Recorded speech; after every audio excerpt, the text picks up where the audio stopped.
compartilhar a tela. Mas tá, obrigado por lembrar, pô. Eu ia falar 1 hora aqui e não ia ver. Mas tá, vamos lá. Não, que é isso, acontece, tudo bem. Tá bom. Vamos lá, né? Caramba, tá bom.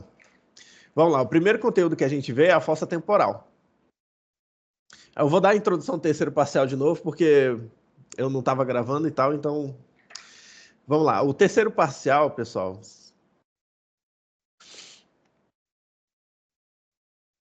Pô, até quebrou minha linha de raciocínio, mas tá. O terceiro parcial, ele geralmente, ele é o menos difícil dos três, tá? Porque o primeiro e o segundo parcial, eles têm um pouquinho mais de volume de conteúdo e um pouco mais de complexidade, principalmente o segundo parcial. O terceiro, ele geralmente é mais simples, né? É mais agradável de se estudar também, porque esse plaquinologia, que é o estudo dos órgãos, é muito legal a gente estudar os órgãos do corpo humano, né? A gente tem os órgãos do crânio, a gente tem também os órgãos do sistema respiratório, os órgãos do sistema digestivo também, que são muito importantes, muito perguntados. A gente tem os órgãos da pelvis também, que são também não só os órgãos da micção, né? Do sistema do trato urinário, mas também os órgãos de reprodução. Então, a gente vai estudar aí no terceiro parcial um conteúdo muito mais integrativo, né? A gente vai ter uma técnica muito mais integrativa para juntar todo o conhecimento que a gente viu do primeiro e do segundo parcial, principalmente do segundo, porque inervação e irrigação é muito importante quando a gente está estudando órgãos. Então, a inervação e a irrigação do trato respiratório, do tubo digestivo, principalmente, e dos órgãos da reprodução vão ser muito importantes, né? Todos os órgãos, basicamente. A gente vai ter que saber direitinho a irrigação. No caso do tubo digestivo, a gente vai aprofundar um pouco mais naquelas ramas que a gente viu da aorta abdominal, que são as viscerais ímpares, né? O tronco celíaco, a mesentérica superior, inferior e tudo mais. A gente vai ver a irrigação supramesocólica, inframesocólica. Aí é isso. E vamos lá, vamos começar. No caso, a gente começa a estudar de cima para baixo, né? De cefálico a podálico. Então, a gente vai ver primeiro as fossas, né? As fossas que são compartimentos aí associados ao crânio. A primeira fossa que a gente estuda é a fossa temporal. A fossa temporal, ela vai ter limites e ela vai ter conteúdo. Os limites dela vai ser... A fossa temporal, ela vai ir da linha temporal, que seria essa linha aqui temporal, é a linha de origem do músculo mastigatório temporal. Ela vai da linha temporal, que é o limite superior, até o arco cigomático, que é o limite inferior. Lembrando aí também, pessoal, que o arco cigomático, a linha do arco cigomático aqui é um ponto de referência externo da tenda do cerebelo. Se eu pego uma linha aqui, se eu pego essa linha aqui a nível do arco cigomático, eu vejo que essa mesma linha aqui é a mesma altura da tenda do cerebelo, que vai ficar logo aqui, ó. Logo, eu tenho uma ideia, mais ou menos, a partir de um ponto de referência externo, de onde estão os órgãos internos do sistema nervoso central daqui do meu paciente. Por exemplo, como a tenda do cerebelo estaria nessa altura aqui, esse aqui, por exemplo, que estaria abaixo da linha do arco cigomático, seria o compartimento infratentorial, né? Abaixo da tenda do cerebelo, automaticamente, esse aqui seria o compartimento cerebeloso do paciente. E a parte que está acima da linha cigomática aqui, do arco cigomático, seria o compartimento supratendinoso, onde estaria presente aí os hemisférios cerebrais do meu paciente. Entende? É um ponto de referência anatômica também que dá para ser usado. É um ponto de referência externo que dá para a gente deduzir a localização de órgãos internos.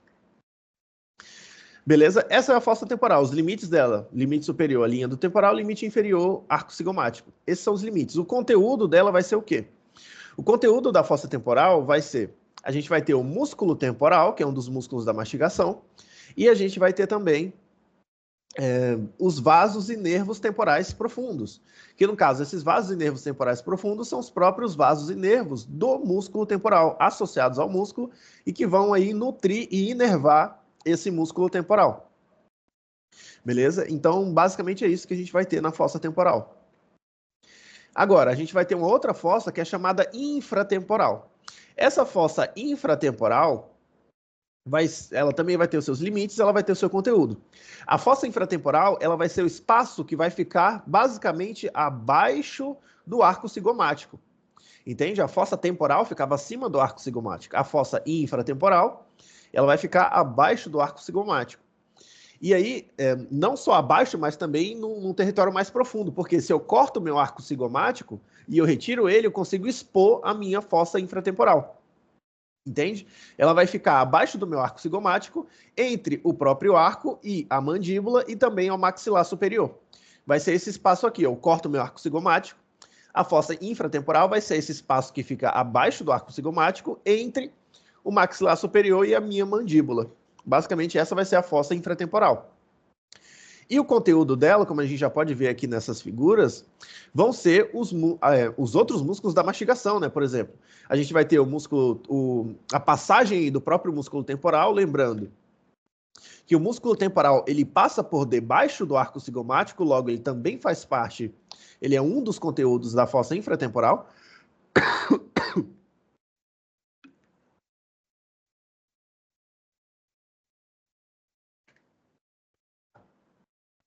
Lembrando que, como eu disse, o músculo temporal ele vai ser um dos conteúdos da fossa infratemporal, porque ele passa por debaixo do arco cigomático para se inserir aqui na mandíbula.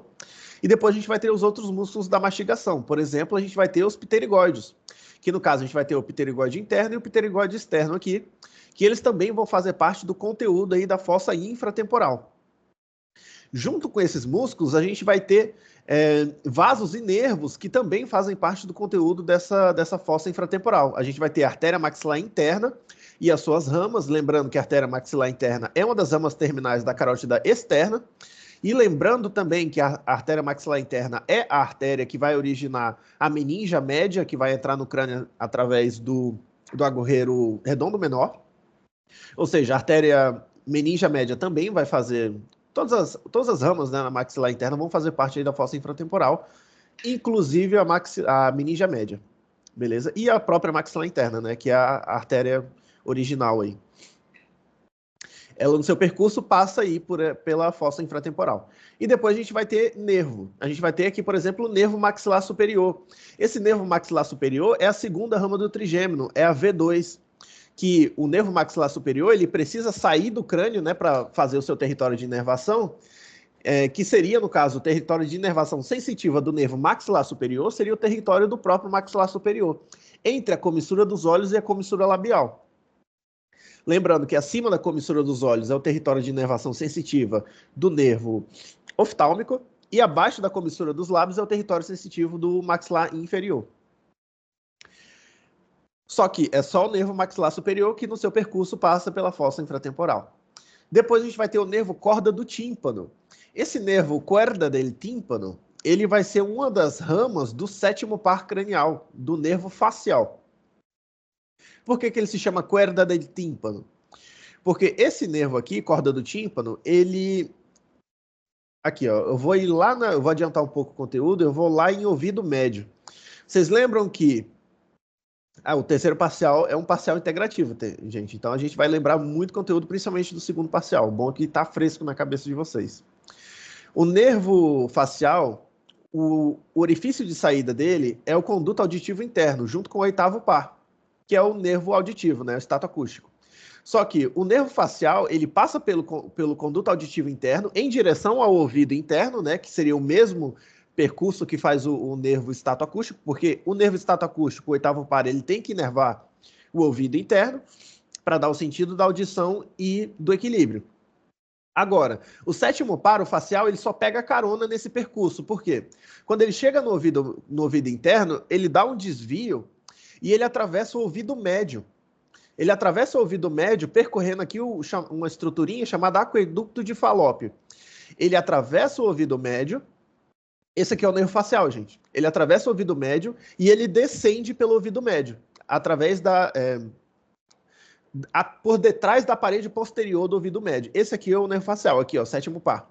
E no seu percurso, ele vai originar um nervinho que ele vai atravessar toda a caixa timpânica, todo o ouvido médio. Esse nervo que atravessa aqui, Meio que esse desenho que vocês estão vendo é como se eu estivesse olhando o ouvido de uma pessoa e eu tirasse o tímpano para olhar o que tem dentro. Entende? Do tímpano para fora é o ouvido externo, do tímpano para dentro é o ouvido médio.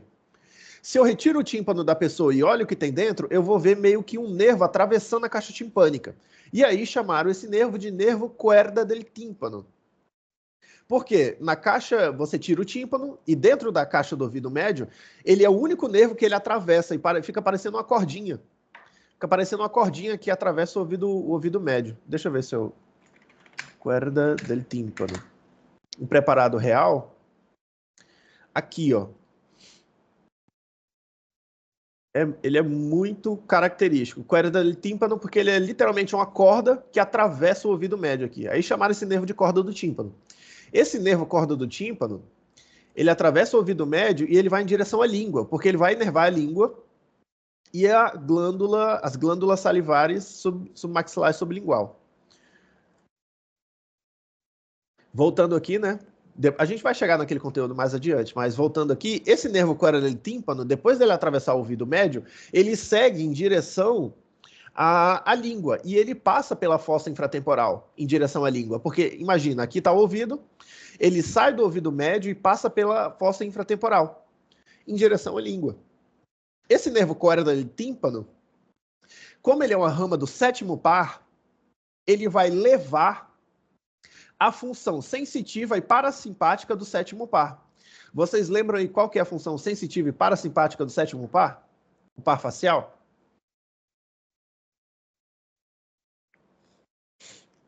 Vocês lembram, pessoal?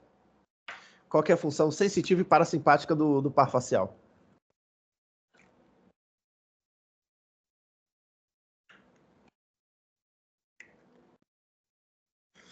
Parasimpática é as glândulas, não é? Submaxilar e sublingual. Uhum. E um terço médio da língua? Sensitivo, isso. Um terço Sim. médio. São os 2 terços anteriores da língua. Do sentido do gosto. Sim, terço anterior. Tô com a cabeça na Sim. lua, ok, é isso aí. Não, mas é mais ou menos isso. O nervo cuerda del tímpano, ele vai levar a função do sétimo par, ele vai possuir a função sensitiva e parasimpática do sétimo par. Ou seja, é por isso que ele vai em direção à língua, porque a função sensitiva do sétimo par é a inervação dos 2 terços anteriores da língua no sentido do gosto, ou seja, ele vai inervar aí as papilas gustativas. E a função parasimpática do sétimo par é a inervação de secreção de saliva das glândulas submaxilar e sublingual. Então, esse nervo cuerda do tímpano é ele que vai inervar o sentido do gosto dos 2 terços anteriores da língua e ele que vai ser responsável por ser o nervo parasimpático das glândulas salivares submaxilar e sublingual. Entende? É ele que vai levar a função sensitiva e parasimpática. Então, e no seu percurso ele passa também pela fossa infratemporal, sendo um dos seus conteúdos. Aqui, ó, fossa infratemporal. A gente tem aqui o quinto par, o trigêmino, aqui o gânglio de Gasser, originando as 3 ramas. A gente tem a oftálmica, maxilar superior e maxilar inferior. A maxilar superior, antes dela ser um dos conteúdos da fossa infratemporal, ela ainda vai passar por essa fossinha aqui, que a gente vai falar um pouquinho adiante, que é a fossa pterigopalatina, que vai ficar entre a apófise pterigóide e o maxilar superior. Depois da segunda rama, a V2, maxilar superior, passar por essa fossa pterigopalatina, ele sai dela e começa a fazer parte da fossa subinfratemporal. E aí, no seu percurso, ele sai, ele atravessa aqui pelo agorreiro orbicular, né, que dá acesso aqui às órbitas oculares, depois sai aqui pelo agorreiro infraorbitário. E aí ele espalha suas ramas, dando seu território de inervação. Agora, a gente vai ter um outro nervo aqui, ó, esse aqui é o sétimo par cranial, que é o nervo facial. Ele vai originar uma rama, que é o cuerda del tímpano, que é essa que eu falei agora há pouco. Ele origina essa rama, e essa rama, depois dela sair do espaço do crânio, ela também faz parte, ele vai passar pela fossa infratemporal, se direcionando à língua, né, e às glândulas salivares. E aí ele espalha as suas ramas aí, inervando e dando a função sensitiva e parasimpática do sétimo par nessa região.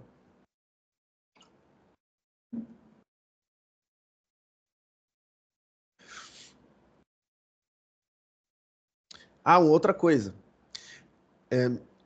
Lembrando que o sétimo par ele vai ter uma função parasimpática de inervação das glândulas salivares, submaxilar e sublingual, que essa vai ser dada pelo nervo coronal tímpano. Só que o nervo facial ele também vai ter uma outra função parasimpática, que seria de inervação da glândula lacrimal também.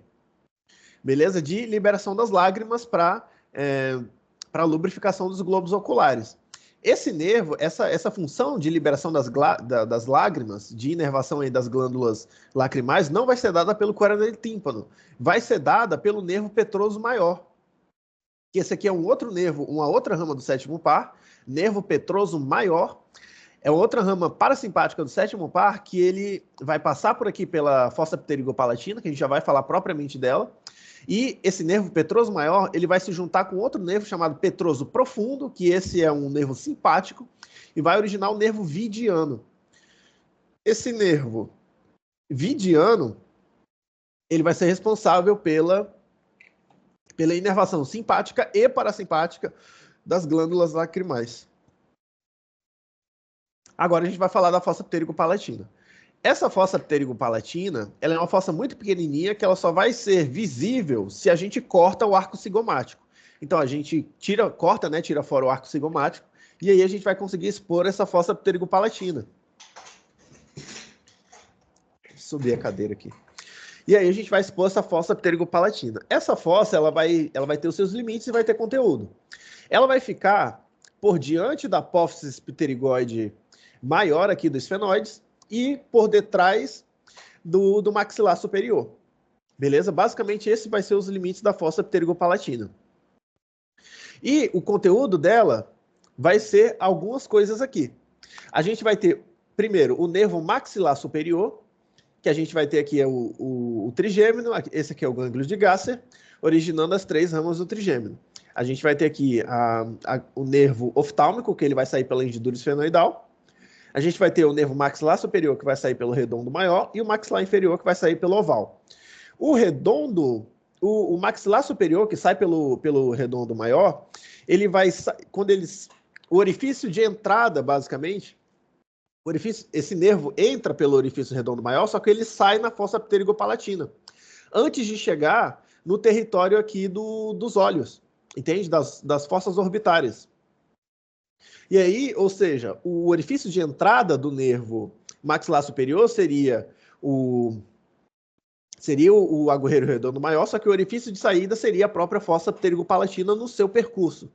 Entende? Sendo aí o nervo maxilar superior um dos conteúdos da fossa pterigopalatina, que a gente tem aqui. Aqui seria a fossa pterigopalatina. Depois a gente vai ter outros nervos, que é o nervo que eu falei agora há pouco, que é o nervo vidiano. Esse nervo vidiano, ele vai ser um nervo simpático e parasimpático formado pela junção do nervo petroso maior, que é uma das ramas do sétimo par, que leva a função parasimpática do sétimo par de inervação das glândulas lacrimais. E também um pouco da inervação da mucosa do nariz.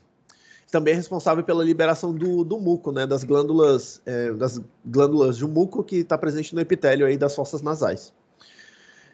Então, com a junção do nervo petroso maior, que é essa rama do sétimo par, com o petroso profundo, que é do sistema simpático, forma aí o nervo vidiano, que é um nervo simpático e parasimpático, que vai inervar as glândulas lacrimais e as fossas nasais. Depois a gente vai ter um gânglio, que é esse gânglio aqui, chamado gânglio pterigopalatino ou gânglio geniculado. Esse gânglio pterigopalatino ou geniculado, ele vai ser um gânglio parasimpático que vai estar localizado aqui também na fossa pterigopalatina. E esse gânglio aqui, ele vai receber as sinapses do próprio nervo petroso maior. Porque a gente tem um conceito no sistema autônomo que a gente tem fibras pré-sinápticas e fibras pós-sinápticas. No caso, o nervo petroso maior, ele é um nervo parasimpático pré-sináptico. Porque ele vai se comunicar ainda com esse gânglio aqui, que é um gânglio parasimpático, e aí, depois da comunicação desse gânglio parasimpático, ele se tornam fibras pós-sinápticas aí. Beleza? Então, é basicamente isso. É um nervo aqui, esse gânglio pterigopalatino ou gânglio geniculado, é um gânglio parasimpático que vai comunicar com o petroso maior, que é uma das ramas do sétimo par. E também a gente tem a artéria maxilar interna, que no seu percurso também passa por aqui pela fossa pterigo-palatina. Depois, nessa fossa aqui também, a gente vai ter duas passagens para dois locais diferentes que são importantes aqui. Por exemplo, a gente vai ter a hendidura esfenomaxilar, que essa hendidura esfenomaxilar vai ser a passagem, a comunicação da fossa pterigo-palatina com as órbitas oculares. Beleza? Com a câmara formada de osso que vai alojar aí o órgão da visão, os globos oculares e tudo que está associado a eles, né? Depois a gente vai ter o agorreiro esfenopalatino. Esses agorreiros, ou essas comunicações esfenopalatinas, são as comunicações da fossa pterigo-palatina com as fossas nasais. E através dessa comunicação aqui vão passar as fibras do nervo vidiano responsáveis pela inervação da mucosa nasal.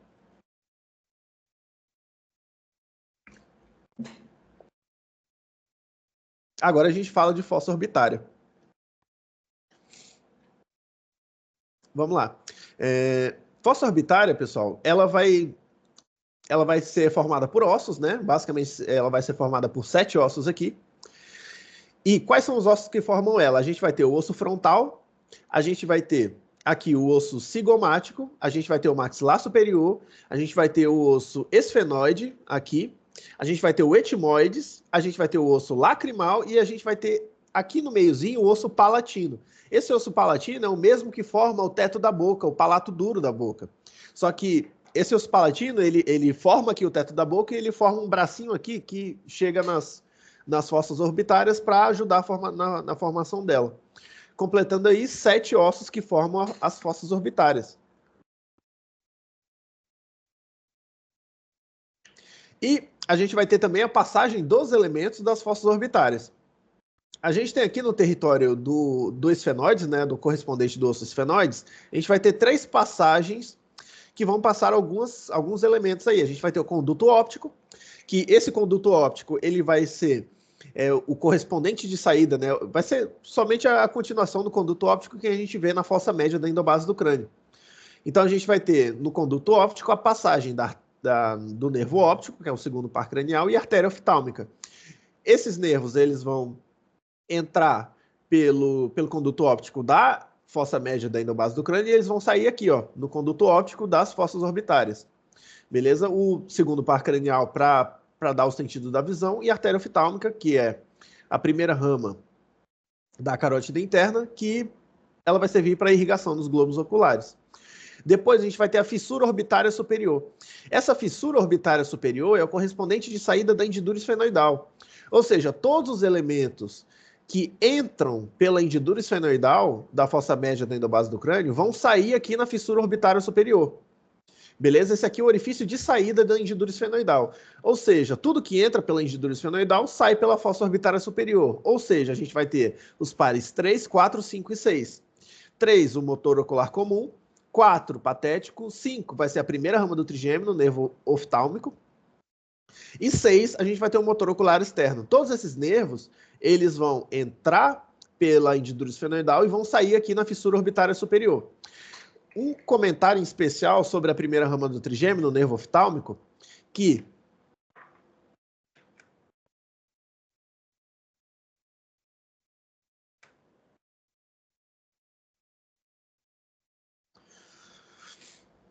essa rama do trigêmino, ela vai ter um percurso aqui na fossa orbitária para...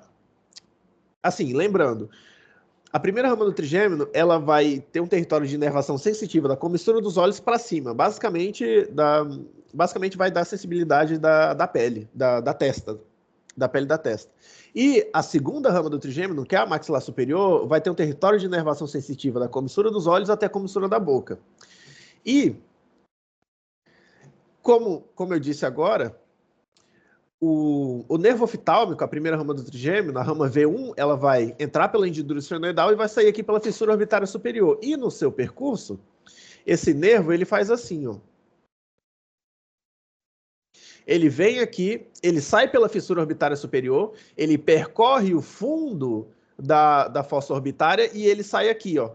Ele sai aqui pelo agorreiro ou escotadura supraorbitária.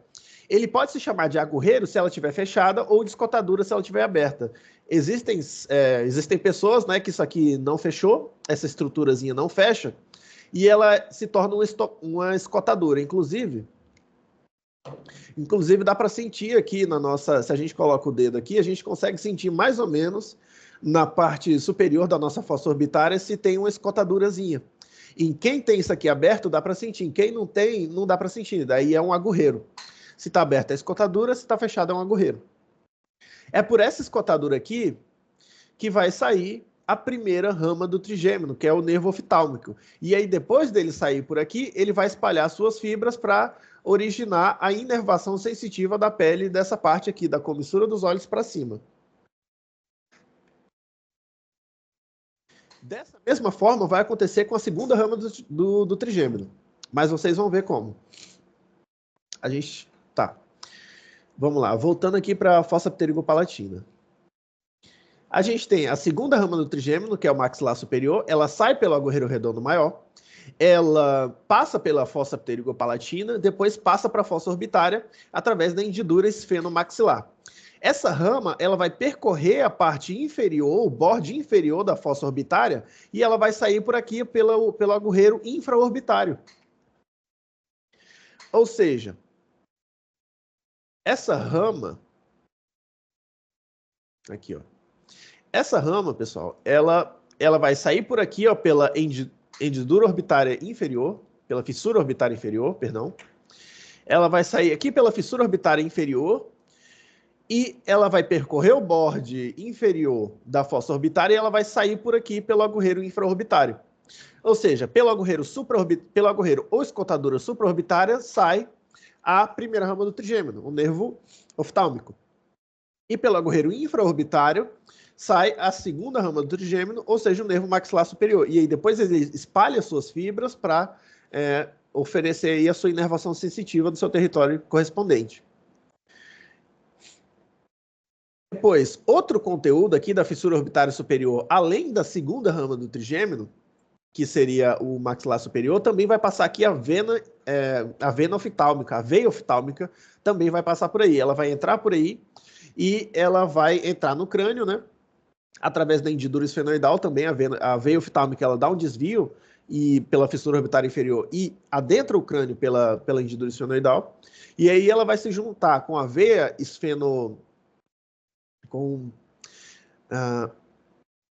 temporomaxilar, se eu não me engano, e aí ela vai originar o seno petroso, que aí já seria do sistema de senos de retorno venoso do crânio. Aí tá. Basicamente é isso o que a gente tem de conteúdo de espláqueno de fossas orbitárias. E também a fossa orbitária vai alojar os globos oculares, que é o que a gente vai ver agora. Os globos oculares, pessoal, eles vão estar formados por 3 capas, basicamente. A gente vai ter uma capa fibrosa, mais superficial, muito mais resistente e ricamente inervada também. A gente vai ter uma capa vascular.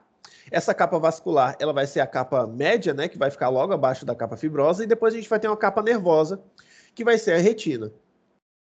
Essa capa fibrosa, que é a capa mais externa, né, e justamente ela é fibrosa para oferecer essa proteção aos olhos, ela é muito, muito fibrosa, ela é muito resistente e ela também é muito inervada. A gente tem a impressão de que os nossos olhos eles são muito sensíveis, muito frágeis, porque ele é muito inervado, ele tem uma rica inervação. Então, qualquer estímulozinho, por mínimo que seja, que acontece nos nossos olhos, ele já é sentido de uma maneira exacerbada. Só que, ao contrário do que a gente pensa, os nossos olhos são muito resistentes. Entende? Os nossos olhos são muito, muito resistentes justamente por essa capa fibrosa, que é a capa externa, né, que protege os olhos. Essa capa fibrosa ela vai estar formada por basicamente 2 regiões. A gente vai ter a região a gente vai ter a esclera, que vai ser a região branca dos nossos olhos. Essa esclera, que é a parte branca dos olhos, que é a parte mais periférica dos olhos, ela vai ser ricamente inervada e também ricamente irrigada. Beleza? Aqui tem vasos sanguíneos aí que a gente consegue ver a olho nu.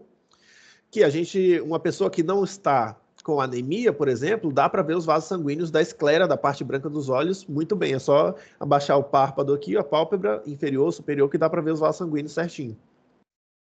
Essa vai ser a esclera. E a gente vai ter a capa mais anterior, que vai ser a córnea. A córnea, ela vai ter um formato de C e ela vai ser uma capa fibrosa especial. Porque a córnea, ela vai ficar, ela vai ser transparente.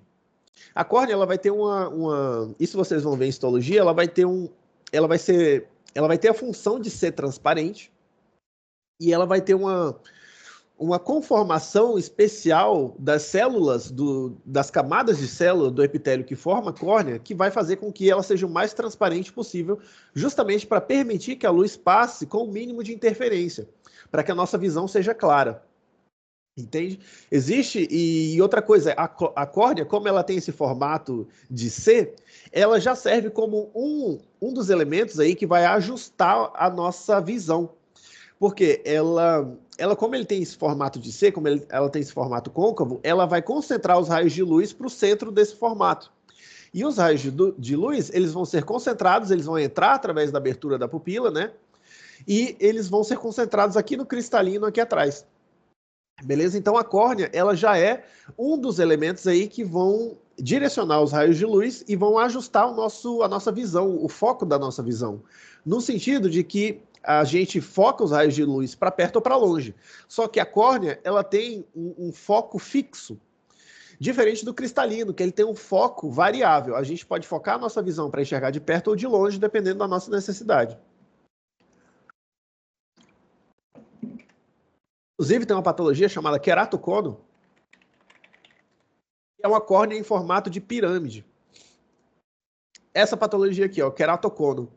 Essas pessoas, isso aqui é uma córnea normal em formato de C. Isso aqui é um queratocono, é uma córnea em formato de pirâmide. Esse queratocono aqui é meio estranho, né? Porque dá para ver o olho nu, que o olho da pessoa tem um formato de pirâmide, de cone. Por isso que se chama queratocono. Essa patologia aqui, essa córnea deformada, ela gera um desvio tão grande nos raios de luz que a pessoa praticamente é cega. A pessoa tem que usar óculos de graus elevadíssimos ou lentes especiais, né, com graus elevadíssimos para conseguir enxergar bem. E é passível é indicação de cirurgia oftálmica, esse queratocono. Tem que raspar a córnea da pessoa para que ela, enfim, né, tem que fazer transplante de córnea. Basicamente, transplante de córnea. Antigamente, era uma técnica antiga, né, que tentava raspar, só que era inútil. Então, é basicamente transplante de córnea, gente. Porque é isso, né? Essa córnea ali não vai prestar, não. Então, basicamente, essa é a córnea, pessoal. E uma coisa em especial é que a córnea, como ela tem essa necessidade de ser o mais transparente possível, a córnea não tem nenhum vaso sanguíneo que passa por ela, diferente da esclera, que é ricamente vascularizada. Isso faz com que a córnea ela seja um dos poucos tecidos do nosso corpo que respiram através de trocas gasosas diretas com o meio. A córnea é um dos poucos tecidos que faz respiração cutânea no nosso corpo, que seria basicamente a mesma respiração que os sapos fazem. O sapo, a pele do sapo, ele tem que estar constantemente úmida para que essa umidade da água, essa água que esteja na pele do sapo, por exemplo, essa água ela absorve oxigênio do ar, e esse oxigênio absorvido pela água passa diretamente através de difusão às células da pele do sapo. Isso é uma respiração cutânea. A córnea dos nossos olhos e dos olhos de todos os animais também vai ter esse tipo de respiração com trocas gasosas diretas com o ar com o ar do ambiente. Ou seja, a córnea ela precisa manter-se constantemente úmida para que essa água que esteja na córnea ela absorve o oxigênio do ambiente e aí, através desse oxigênio que está dissolvido na água, a nossa córnea absorve através de difusão. Beleza? É por isso, inclusive, que não é recomendável quem usa lente dormir de lente, porque a gente literalmente sufoca a nossa córnea. Não deixa a córnea respirar. Entende? Então, não é recomendável ficar grandes períodos de tempo com lente de contato, por exemplo. Entende? Porque a gente vai impedir essa troca gasosa da córnea, a gente vai impedir a respiração da córnea. Isso, inclusive, pode causar cegueira por necrose das células da córnea, sendo uma indicação aí de transplante de córnea.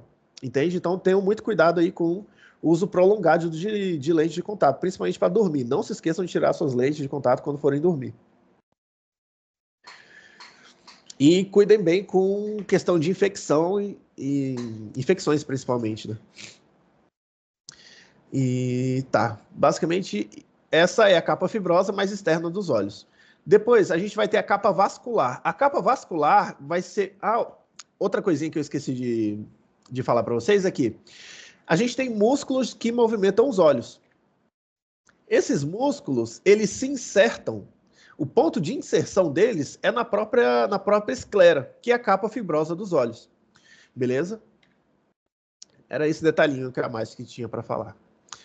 Aí tá. Depois a gente vai ter a segunda capa, que é a capa vascular, que ela vai ficar um pouquinho, ela vai ficar logo abaixo da capa fibrosa. Essa capa vai se chamar coroide. A gente vai ter a coroides aqui, que ela vai ser logo abaixo da capa fibrosa, como eu disse. Aqui a gente vai ter na parte mais posterior a coroide, beleza? Que como ela é uma capa vascular, ela é literalmente muito vascularizada e ela vai servir para oferecer a irrigação principalmente para a capa nervosa, porque a capa nervosa ela é avascular, que vai ser a retina. Então, a capa vascular, que é a coroide, ela tem a principal função de fazer o mantenimento fisiológico aí para alimentar, irrigar e oxigenar a retina, beleza? Que é a capa nervosa que é avascularizada.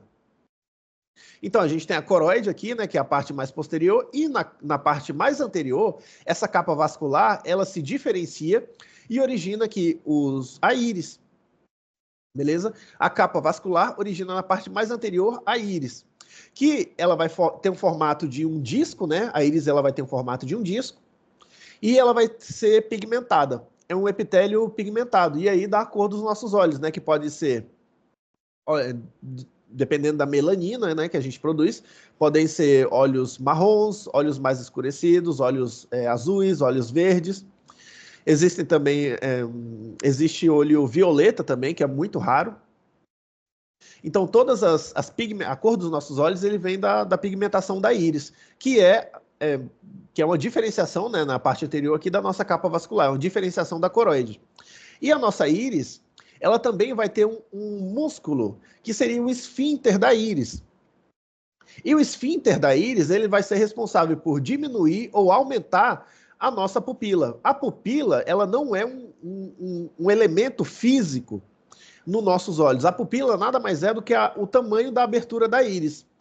E o tamanho da abertura da íris, ele vai ser ditado ainda, ele vai ser controlado por esse esfíncter da pupila, que quando ele contrai, ele vai diminuir através da inervação parasimpática, né? Que quando ele contrai, lembrando aí que a gente tem a miose, que é uma função, que é a contração da pupila, que é a contração desse esfíncter da pupila. A miose, que é uma função parasimpática, que a gente tem aí o terceiro par cranial, o motor ocular comum, e a gente tem a midríase, que é a dilatação do esfíncter da pupila, que vai aumentar do esfíncter da íris, né, que vai aumentar esse espaço da pupila, que é uma função simpática e inervada pelo gânglio cervical superior. Esses nervos simpáticos e parasimpáticos, eles vão diretamente inervar o esfíncter da íris, que vai controlar o tamanho da pupila. Controlando assim a quantidade de luz que entra nos nossos olhos. Quando está muito claro, a gente diminui a pupila para diminuir a luz. Quando está muito escuro, a gente aumenta a pupila para aumentar a quantidade de luz que entra. Beleza? Outra coisa também associada à nossa coroide, a capa vascular, vai ser o próprio cristalino. A gente vai ter aqui, ó, a capa vascular, a gente vai ter, aqui seria a íris, beleza? E a gente vai ter uma estrutura chamada corpo ciliar, ou corpos ciliares. Esses corpos ciliares aqui vai ser uma diferenciação da capa vascular, que vai formar como se fosse um músculo. Esses corpos ciliares, ele vai ter aqui dentro dele, contido nele, fibras musculares formadas por músculo liso, chamado músculo ciliar. Esse músculo ciliar, ele vai possuir cordas que vão se associar ao cristalino, e são cordas que vão manter o cristalino suspenso. É esse músculo ciliar que mantém a suspensão aqui do cristalino, né? E basicamente o cristalino, ele também vai ser um disco transparente com a função de regular o foco da nossa visão. Que quando esse corpo ciliar, ele contrai, ele deforma o cristalino de uma forma que ajusta o foco da nossa visão para longe. Quer dizer, para perto. Porque, assim, a nossa visão, como seres humanos, a nossa visão em repouso, ela é para longe. Ou seja, a gente, na teoria, né, a gente evoluiu na savana tal, que a gente tinha que enxergar muito longe para ver animais e tudo mais. Inclusive, foi uma das vantagens da bipedestação.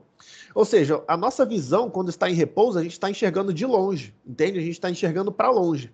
Agora, quando a gente quer forçar a nossa visão, a gente enxerga para perto. Beleza? Se eu quero ler se eu estou enxergando alguma coisa lá no horizonte, o meu cristalino, esse corpo ciliar, ele vai relaxar para eu conseguir enxergar alguma coisa que está muito longe. Agora, se eu quero enxergar alguma coisa que está muito perto, o meu corpo ciliado, ele vai contrair, vai deformar o meu cristalino para que eu consiga enxergar de perto. Pessoas mais velhas que possuem um enrijecimento do cristalino, o cristalino não consegue se deformar como uma pessoa mais nova. E aí, essa pessoa, quando está mais velha, lá para os 40, 50, né? 50 anos de 50 anos para mais, o cristalino ele vai enrijecendo e aí vai incapacitando essa pessoa de enxergar de perto. E aí você vê a pessoa fazendo assim, ó, como que alejando, né? Alejando não. Distanciando o que ela quer ler para poder enxergar. Isso é a chamada presbiopia, presbiopia senil, mas não é senil, né? É presbiopia natural do ser humano por causa do enrijecimento do cristalino. Porque ele vai enrijecendo, não consegue deformar tanto assim, não consegue focar para perto tão bem. E aí você vê aquelas pessoas mais velhas, né, lendo assim, tendo que distanciar a coisa, o papel dos olhos.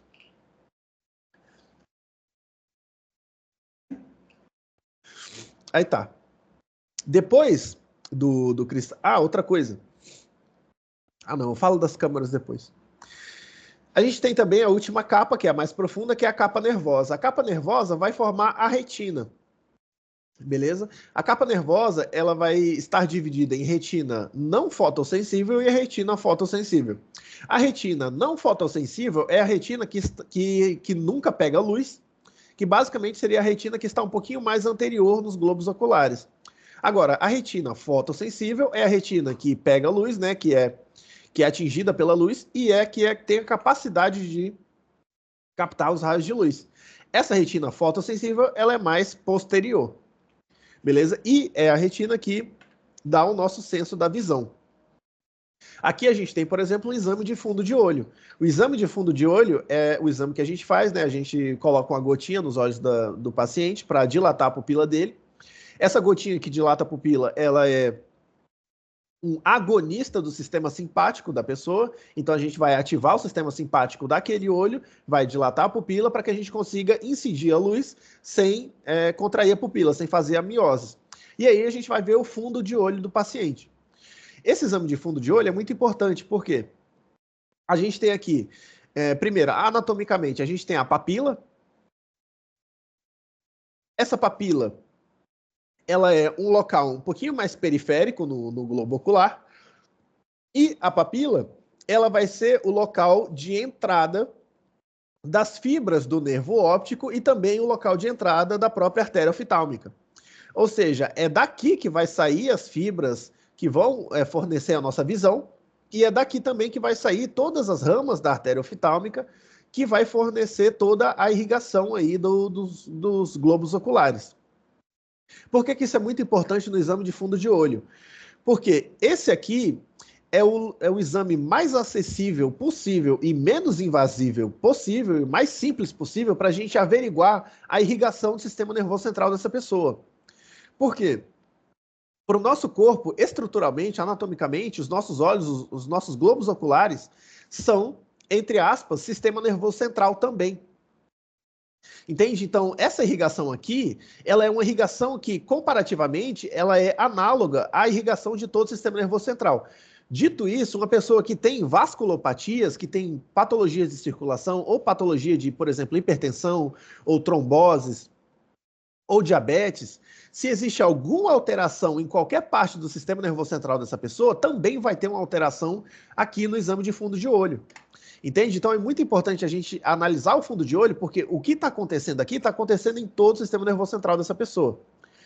Aqui, ó, fundo de olho patológico. A gente tem fundo de olho patológico em pacientes com diabetes, fundo de olho patológico com paciente com hipertensão, fundo de olho patológico com paciente com... aqui, ó. Fundo de olho patológico com paciente com enfermidades autoimunes.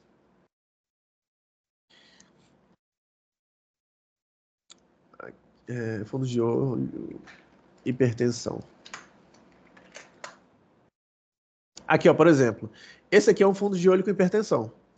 Eu vou pegar um fundo de olho normal para vocês verem. Esse aqui é um fundo de olho normal, bonitinho. Esse aqui é um fundo de olho patológico com hipertensão. A gente consegue ver, por exemplo, que os vasos sanguíneos eles estão com a parede muito mais engrossada. A gente tem um destaque muito... Aqui, ó. A gente tem um destaque muito maior da parede dos vasos sanguíneos. Por quê? Porque a hipertensão, o excesso de pressão nos vasos sanguíneos, causa um desenvolvimento da parede das artérias para que elas consigam suportar essa pressão. Entende? A gente tem aqui as artérias muito mais acentuadas aí, a cor das artérias. A gente vai ter zonas de isquêmia e de infarto isquêmico aqui. Entende? Essas zonas esbranquiçadas são zonas de infarto. Entende? Esse aqui é um olho patológico muito claro. Esse aqui é um olho saudável, por exemplo. Aqui, o fundo de olho, diabetes. Exame de fundo de olho, pessoal, também é muito recomendável em pacientes diabéticos. Aqui, por exemplo. Essa imagem está ruim.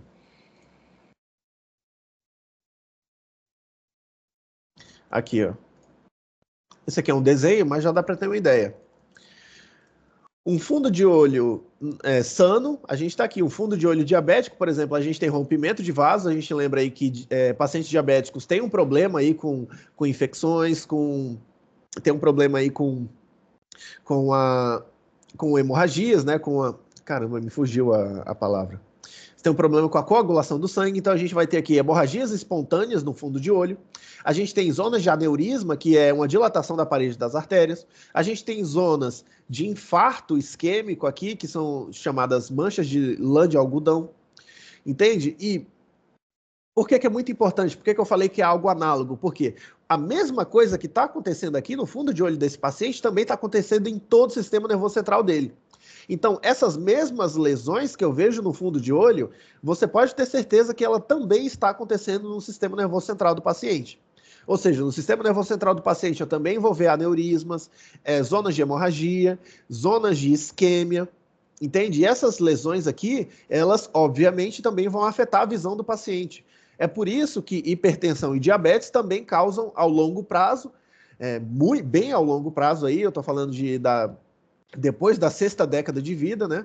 Se a pessoa não se controla, depois da 6ª, 7ª década de vida, causa alterações na visão e podem causar cegueira também. É por isso que é muito importante controlar a diabetes e acompanhar o exame de fundo de olho desses pacientes, hipertensos e diabéticos.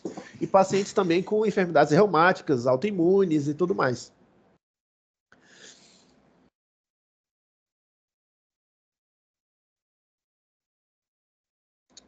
Eu acho que eu viajei um pouco em patologia, mas é porque eu gosto do tema. Mas aqui, voltando, essa aqui é a papila, beleza? A papila vai ser o ponto de entrada e de distribuição das fibras do nervo óptico e da distribuição das ramas da artéria oftálmica. E depois a gente vai ter esse ponto aqui, que é mais central, que é o ponto onde vai incidir, onde vai se concentrar todos os raios de luz. Esse ponto aqui vai ser a mácula. A mácula, ela é um pouquinho mais enegrecida. Ela é uma mancha enegrecida que a gente vai ver na parte mais central do olho. Ela é enegrecida porque vocês vão ver isso em histologia, porque a mácula ela começa a afinar a camada de células para que exista a menor quantidade de células possível para que haja a menor quantidade de interferência nos raios de luz possível. E aí, no centro da mácula, a gente vai ter a fóvea. A fóvea, ela vai ser o centro mais enegrecido, mais escuro possível, vai ser o centro da mácula. A mácula já é uma manchinha escura, inclusive mácula a palavra mácula já quer dizer mancha. A fóvea vai ficar no centro da mácula e vai ser o ponto mais escuro e vai ser o ponto onde existe a menor quantidade de células possível para causar a menor quantidade possível de interferência nos raios de luz, e é o ponto onde a gente tem a maior sensibilidade, a maior agudez visual. Entende? Vocês vão ver isso aqui em histologia. Vocês vão ver isso em histologia que vocês vão ter que ver as 10 capas da retina em histologia. Isso aqui, felizmente, não é cobrado em anato, mas a gente tem aqui a mácula. Isso aqui é uma mácula saudável. A gente tem a capa de pigmentação, que é a última capa, que seria como um fundo escuro, seria como uma câmara escura, né? A gente tem a capa de pigmentação aqui no fundo, e a gente tem um afinamento da camada de células. Beleza? Para que essa camada de células elas fiquem o mínimo possível para causar o mínimo possível de interferência nos raios de luz, para que a gente tenha a maior agudeza visual possível. Beleza? E falando dessa capinha aqui pigmentada, isso aqui, gente, são células pigmentadas igual a gente tem na pele. São melanocitos, são melanócitos que vão produzir melanina. Inclusive, pessoas que têm afetação na produção de melanina, por exemplo, albinos, as pessoas albinas, elas têm a incapacidade total de produção de melanina. É por isso que o albinismo gera hipersensibilidade à luz.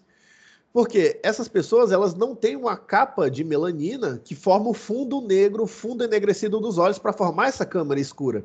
Então, basicamente, os raios de luz, eles ficam, entre aspas, eles ficam quicando dentro do globo ocular da pessoa. E aí, gera como se fosse uma hipersensibilidade à luz, no sentido de que gera uma reciclagem dos raios de luz que já entraram nos olhos dessa pessoa, que causa aí basicamente uma cegueira, só que por excesso de captação dos raios de luz. Beleza? É por isso que os albinos, por exemplo, quando tiram foto, ficam com os olhos vermelhos. E crianças também, crianças... Aqui, deixa eu mostrar logo. Aqui, ó. É por isso que os albinos têm olhos vermelhos quando tiram foto com flash. Entende? Porque eles não têm essa capa de pigmentação e os raios de luz do flash, por exemplo, do flash de luz, eles ficam sendo reciclados aqui dentro do globo ocular. E essa parte vermelha é porque está iluminando a capa de irrigação dos olhos da pessoa aqui. Quem digitou uma pergunta? Sim, parece olhinho de coelho. Literalmente. Parece olhinho de coelho. É por isso que os albinos têm problema de visão. Aí tá. Agora a gente vai falar de globo ocular. A gente vai falar dos músculos, né, dos globos oculares. A gente tem, pessoal, 6 músculos de movimentação dos olhos. A gente tem 4 músculos retos e 2 músculos oblíquos. A gente vai ter reto superior, reto inferior, reto interno e reto externo.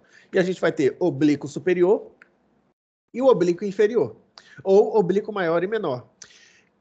Eu preciso lembrar vocês que vocês têm que saber da inervação desses músculos. Então, a gente vai ter aí o terceiro par cranial, que é o motor ocular comum, que vai inervar a maioria desses músculos, menos o oblíquo maior e o reto externo. A gente vai ter o patético, o troclear, que vai inervar o oblíquo maior sozinho, e a gente vai ter o motor ocular externo, que vai inervar o reto externo.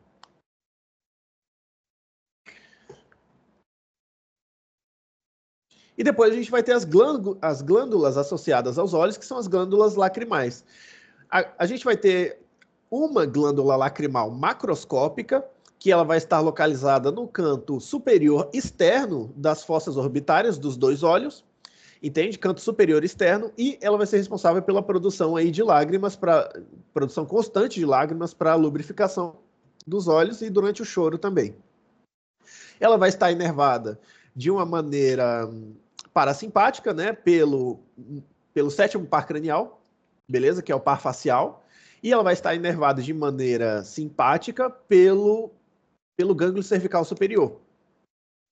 Beleza? O parasimpático vai aumentar a liberação de lágrimas e o simpático vai deter essa liberação de lágrimas. Além disso, a gente vai ter nas duas pálpebras, né, nos dois párpados superior e inferior, no epitélio interno, a gente vai ter as glândulas microscópicas, também glândulas lacrimais microscópicas associadas ao epitélio interno do párpado superior e inferior, que vão ser responsáveis pela produção das lágrimas também e pela lubrificação dos olhos. Além disso, essas glândulas, tanto a lacrimal macroscópica quanto as microscópicas associadas aos párpados, eles produzem não só lágrimas, mas eles também produzem uma camada de lipídio, uma secreção lipídica lipossolúvel, que é justamente para manter aí, para isolar as lágrimas, né, a porção hidrossolúvel das lágrimas, para que elas não se evaporem de uma maneira excessiva. Ou seja, as lágrimas, elas são basicamente água, beleza? Ultrafiltrados de plasma, água, só que essas glândulas, elas também vão produzir, principalmente as microscópicas, vão produzir uma camada de lipídio, de gordura, que vai ficar por cima, vai formar uma camada por cima das lágrimas para impedir a evaporação excessiva.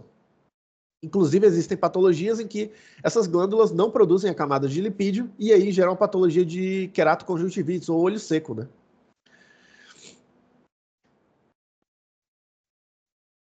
Aí é isso. Aqui tem o corpo ciliar, né, que a gente tem a íris, a gente tem os corpos ciliares, que vão ser responsáveis pela suspensão do cristalino, com o músculo ciliar, que é responsável pela deformação do cristalino. Quando ele contrai, ele ajusta a visão para perto. E aí tem que lembrar que o envelhecimento deixa o cristalino rígido, impede a deformação dele, impede a nossa fixação da visão para perto. E é por isso que gente mais velha lê de longe assim. Depois a gente tem os párpados, né? A gente tem os párpados e a gente pode falar do músculo de Müller e da síndrome de Horner, que foi algo que a gente já falou no parcial passado. A gente tem associado aos párpados, principalmente ao párpado superior, o músculo. A gente tem duas capas de músculo. A gente tem uma capa de músculo estriado, que é o elevador do párpado superior, que está inervado pelo terceiro par cranial. E a gente tem uma capa de músculo liso, que é involuntário. Essas fibras de músculo liso, aqui a gente tem o elevador do párpado superior, músculo estriado, voluntário, e aqui a gente tem o músculo de Müller, que são fibras lisas involuntárias. Esse músculo de Müller, como são fibras de músculo liso involuntário, eles vão ter inervação simpática e parasimpática. A inervação parasimpática vai ser do motor ocular comum e a função parasimpática, sim, vai ser do motor ocular comum. E a função simpática vai ser do gânglio cervical superior também. Só que esse músculo de Müller, ele basicamente vai ditar o nível de... Ele vai ser uma das expressões do nível de alerta que a gente tem. Por quê? Porque quando a gente está com sono, a gente está com os olhos caídos, que são os olhos de sono. Por quê? Porque o sistema simpático ele está menos ativo quando a gente está com sono, então o nosso párpado superior cai. Não é pelo elevador do párpado superior, é pelo músculo de Müller, que é de contração involuntária.